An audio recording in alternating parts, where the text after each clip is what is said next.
নমস্কাৰ প্ৰিয় দৰ্শকসকল, আজি এই ভিডিঅ'টোত মই প্ৰাইভেট স্কুলৰ ফিজ সম্পৰ্কে কৰোনা মহামাৰীৰ সময়ত প্ৰাইভেট স্কুলৰ ফিজ সম্পৰ্কে কিছু নতুন দিশ আপোনালোকৰ সৈতে আলোচনা কৰিব খুজিছোঁ। বিশেষকৈ মই অভিভাৱকসকলক অনুৰোধ জনাইছোঁ তেওঁলোকে যাতে ভিডিঅ'টো শেষলৈ চায়। ঠিক আছে, আপোনালোকে চাই আছে পৰিৱৰ্তন আৰু শিক্ষা ইউটিউব অনুষ্ঠান। মই প্ৰেজেণ্ট কৰিছোঁ ডক্টৰ দলি বুঢ়াগোহাঁই। তেতিয়াহ'লে ভিডিঅ'টোৰ মূল বিষয়লৈ আহোঁ। প্ৰিয় দৰ্শকসকল, বিশেষকৈ অভিভাৱকসকল, আপোনালোকে বাৰু প্ৰাইভেট স্কুলৰ যিখন স্কুলত আপোনাৰ ল'ৰাটো বা ছোৱালীজনী পঢ়ি আছে সেইখন স্কুলত ফিজ নিদি পেলাই চিন্তা কৰিছে নেকি আপোনালোকে যে কৰোনা মহামাৰীৰ শেষত যেতিয়া আপোনালোকে পঢ়ি থকা স্কুলখনত ফিজকেইটা নিদি নতুন স্কুলত এডমিশ্যন ল'ব? আপোনালোকে বাৰু চিন্তা কৰিছেনে যিখন নতুন স্কুলত আপোনালোকে নিজৰ ল'ৰাটো বা ছোৱালীজনী লৈ যাব সেই স্কুলখন আপোনালোকৰ ল'ৰাটো বা ছোৱালীজনী পঢ়ি থকা স্কুলখনতকৈ ভালনে বেয়া? আপোনালোকে বাৰু চিন্তা কৰিছে নেকি কেইটামান ফিজৰ কাৰণে আপোনালোকে এখন স্কুলৰ শৈক্ষিক পৰিৱেশটো নষ্ট? মই আপোনালোকৰ সৈতে আলোচনা কৰিম। প্ৰিয় দৰ্শকসকল, প্ৰথমতে কওঁ যে যিখন স্কুলত ফিজ দিয়া নাই সেইখন প্ৰাইভেট স্কুলৰ পৰা নিশ্চয় কিছুমান অভিভাৱকে অনলাইন এডুকেশ্যনৰ সুবিধা লৈ আছে। চৰকাৰে মাত্ৰ এপ্ৰিল মাহৰ ফিজ 50% দিব কৈছিল। সেইমতে প্ৰাইভেট স্কুলে 50% ফিজ ৰেহাই দিছে, কিন্তু বাকী সময়ছোৱাত অনলাইন এডুকেশ্যন দিবলৈ চৰকাৰে সকলো স্কুলকে নিৰ্দেশনা দিছে।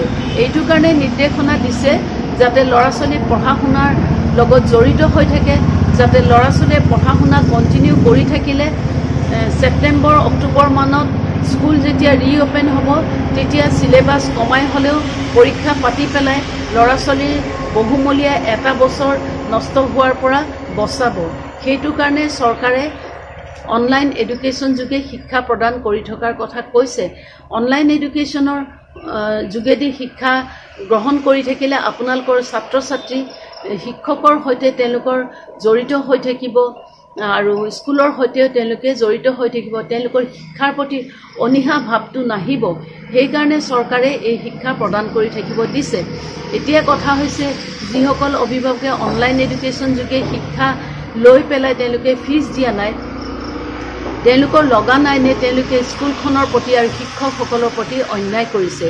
কিয়নো ইয়াৰ মাজতে বহুতো অভিভাৱক ওলাইছে তেওঁলোকে কৰোনা মহামাৰীৰ যিটো নীতি নিৰ্দেশনা উলংঘা কৰি নিজৰ ল'ৰাটো বা ছোৱালীজনীক স্পেচিয়েল এডুকেশ্যন দিয়াৰ স্বাৰ্থত বিশেষভাৱে অন্য ক্লাছৰ অন্য ল'ৰা ছোৱালীতকৈ অলপ বেলেগ ধৰণে আগবঢ়াই নিয়াৰ স্বাৰ্থত তেওঁলোকে প্ৰাইভেট টিউশ্যন দি আছে।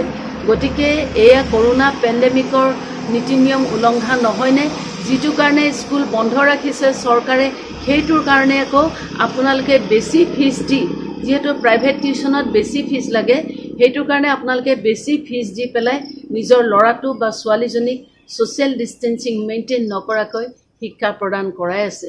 প্ৰিয় দৰ্শকসকল, এইখিনি কথা আপোনালোকে ভাবি চাব। প্ৰিয় অভিভাৱকসকল, এইখিনি কথা আপোনালোকে ভাবি চাব, কাৰণ আপোনালোকৰ চিন্তাধাৰাই আপোনালোকৰ ল'ৰা ছোৱালীকো কিন্তু আগলৈ শুদ্ধভাৱে চিন্তা কৰিবলৈ নিশিকাব। আপোনালোকে যদি বেলেগ স্কুলত নিয়ে আপোনালোকে টিউশ্যন ফিজ আৰু এডমিশ্যন ফিজ দিব লাগিব, আৰু ধৰি ল'লোঁ টিউশ্যন ফিজ ৰেহাই দিছে, এডমিশ্যন ফিজ দিব লাগিব। এডমিশ্যন ফিজ কিমান দিব লাগিব? 5,000 পৰা ষ্টাৰ্ট হ'ব। গতিকে আপোনালোকে 6 মাহৰ ফিজ নিদি কেইটকা ৰেহাই পাব?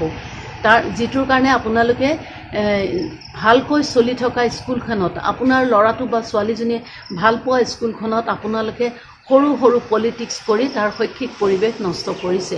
আৰু নতুন স্কুলখনত নি পেলাই আপোনালোকৰ ল'ৰা ছোৱালীয়ে এডজাষ্ট হ'বনে নাই সেইটো কথা চিন্তা কৰি আপোনালোকে ডিচিশ্যন ল'ব।